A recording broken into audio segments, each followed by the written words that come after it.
130 বস্তা ইউরিয়া সার পাইছি, যেটা আপাতত কৃষকের চাহিদা অনুযায়ী মানে চাপের কারণে 20 কেজি করে বিতরণ করতেছি। মালিগাছা মেদ্দাপাড়া থেকে আইসি সার নিতে, কিন্তু এখানে আইসি লাইনে অনেকক্ষণ থেকে দাঁড়ায় আছি, সার পাচ্ছি না।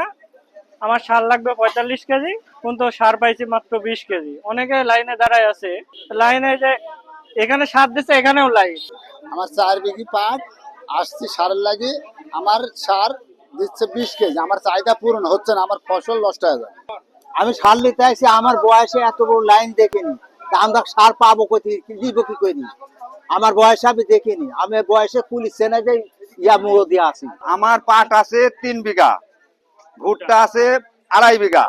আমার যে সার আমার যে প্রয়োজন, এই প্রয়োজন মতন আমাকে সার দিচ্ছে না। এখন 20 কেজি করে সার দিচ্ছে, 20 কেজি সারে আমার জমিটা উড়াচ্ছে না।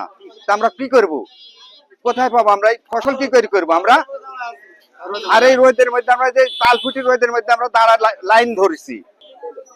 আমরা রাজা ইন্টারন্যাশনাল বাগাতিপাড়া পৌরসভার ডিলার 130 বস্তা ইউরিয়া সার পাইছি, যেটা আপাতত কৃষকের চাহিদা অনুযায়ী মানে চাপের কারণে 20 কেজি করে বিতরণ করতেছি।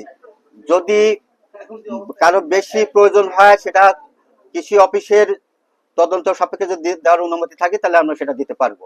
এই মুহূর্তে বাগাতিপাড়াতে আমাদের যে 16 জন ডিলার আছে, এই 16 জন ডিলারের 16টা পয়েন্টে আমাদের বর্তমান মজুদ ইউরিয়া হচ্ছে 21 metric ton, TSP 1 metric ton, DAP 13 metric ton, MOP হচ্ছে 69 মেট্রিক টন। এবং আমাদের এর বাইরেও আমাদের কিছু সার হচ্ছে, আপনারা জানেন সার হচ্ছে কয়েকটা ধাপে আসে, 3-4টা ধাপে আসে আর কি। তার অন্যান্য যে বাদবাকি যে বরাদ্দকৃত সার, সেটা কি পাইপলাইনে আছে আর কি, সেটা আসবে হয়তো 2-1 দিনে ঢুকবে। কীটনাশক যে দোকানদার আছে তাদের কাছ থেকে তারা হচ্ছে সারটা কিন্তু সেটা তার বাড়ির কাছে আর কি। তো এখন আমাদের এই বিষয়টা আমরা কঠোরভাবে মনিটরিং করতেছি, যাতে আমাদের 16টা ডিলার পয়েন্টের বাইরে যাতে কেউ সার বিক্রি করতে না পারে, আমরা এটা কঠোরভাবে মনিটরিং করতেছি।